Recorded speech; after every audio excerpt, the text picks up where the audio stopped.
A UK court has ruled that a Pakistani whose father was killed in a US drone strike won't be allowed to find out if the British government helped in the attack.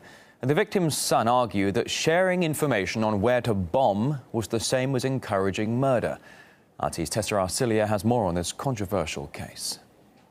The Court of Appeal here in the UK essentially blocked an unprecedented case relating to a US drone strike, ruling that it could not be heard because that would be asking a UK court to pass judgment on the United States. Now, the man behind the case is Noor Khan, whose father was a tribal elder from Pakistan's northwestern tribal region, and he was killed along with some 40 others in a US CIA drone strike in March 2011. Now, the son maintains his father was not connected to any terrorism or militancy and even opposed it. However, on the other hand, the CIA reportedly still claims that it had, quote-unquote, killed no non-combatants in that strike.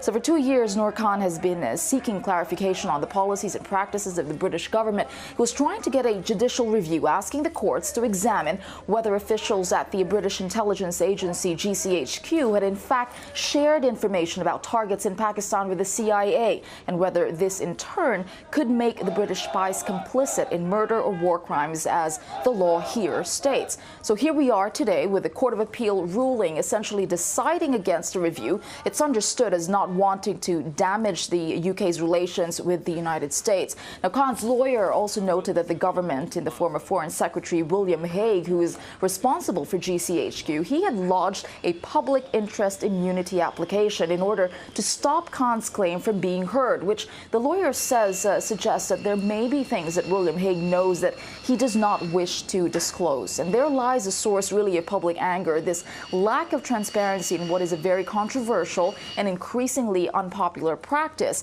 But as it stands today, the appeal here is lost, and it seems we won't be finding out this time if the UK was indeed helping the CIA.